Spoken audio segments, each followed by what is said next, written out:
तर भारतीय बनावटीच्या आकाश मिसाईलने पाकिस्तानची मिसाईल आणि ड्रोनच्या ठिकऱ्या उडवल्या। भारतीय शास्त्रज्ञांची मेहनत आणि संशोधनाचा हा आविष्कार बघून सगळं जग आश्चर्यचकित झालं।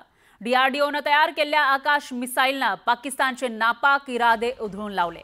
पाकिस्तानने भारताच्या सीमावर्ती भागामध्ये मोठ्या प्रमाणात हल्ले करण्याचा प्रयत्न केला होता, कारण भारताने पहलगाममधील दहशतवादी हल्ल्याचा बदला एअर स्ट्राईकच्या माध्यमातून घेतला होता। त्यामुळे पाकिस्तानवर मोठा आघात झाला। अनेक दहशतवादी ठार झाले। यामुळे पाकिस्तानने मिसाईल आणि ड्रोनच्या माध्यमातून हल्ले करण्याचा प्रयत्न केला, पण पाकिस्तानचे हे हल्ले आपल्या आकाश मिसाईलने हवेतल्या हवेत परतवून लावले। डीआरडीओने आकाशचा प्रोजेक्ट 3 दशकांपूर्वी सुरू केला होता। मोठं संशोधन आणि अनेक चाचण्या घेतल्यानंतर आकाश मिसाईलला सैन्याच्या भात्यात समाविष्ट करण्यात आलं होतं। आकाश मिसाईलची कीर्ती तर आधीपासूनच जगभरात पसरली आहे। आकाशचा वेग आणि मारक क्षमता लक्षात घेऊन 2 देशांनी भारताकडून आकाश मिसाईलची खरेदी केली आहे। तसंच इतर देशही त्याच्या खरेदीसाठी इच्छुक आहेत। एकंदरीतच आकाशच्या शक्तीने पाकिस्तानच्या नापाक इराद्यांना धुळीस मिळवून देशाच्या संरक्षणात मोठी भूमिका बजावली आहे। आगामी काळातही आकाश संरक्षणासाठी सिद्ध झालाय।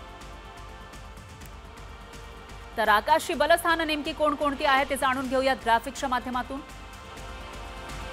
वेग आणि मारक क्षमता आकाशचं सर्वात मोठं बलस्थान आहे। भारतीय बनावटीचा आकाश हे मिसाईल आणि 40 किलोमीटरच्या टार्गेटसाठी आकाश मिसाईल हा सक्षम आहे। तर रडार कमांड मार्गदर्शनासाठी 90% जास्त टार्गेटवर मारा करण्याची याची क्षमता आहे आणि 55 किलो स्फोटके घेऊन मारा करण्याची आकाशामध्ये क्षमता आहे। आकाश त्यासाठी सक्षम आहे। आकाश मिसाईल मोबाईल लॉन्चरवरून सुद्धा डागलं जाऊ शकतं, तशी क्षमता यामध्ये आहे।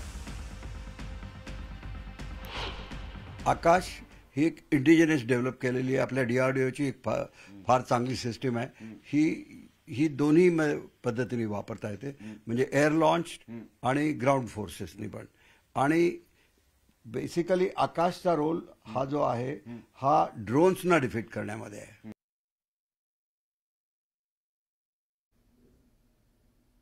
दरम्यान पहलगाम हल्ल्यातील दहशतवाद्यांचा कसून शोध सुरू आहे। पहलगाम हल्ल्यातला दहशतवादी हाशिम मुसाचा सहकारी शाहिद अहमद कुट्टेला कंठस्नान घालण्यात यश आलंय। सुरक्षा दलांनी सर्च ऑपरेशन दरम्यान शोपियानमध्ये चकमक झालेली होती। सुरक्षा दल आणि दहशतवाद्यांच्या गोळीबाराला सुरक्षा दलांकडून चोख प्रत्युत्तर देण्यात आलं। यामध्ये 3 दहशतवाद्यांचा खात्मा करण्यात यश आलंय। चकमकीमध्ये पहलगाम हल्ल्यातील मास्टरमाइंड हाशिम मुसाचा जोडीदार शाहिद कुट्टेचा खात्मा झालाच, पण त्याचबरोबर आणखी 2 दहशतवाद्यांना कंठस्नान घालण्यात आलंय। हे दहशतवादी लष्कर-ए-तैयबासाठी भारत विरोधी कारवाया करत होते।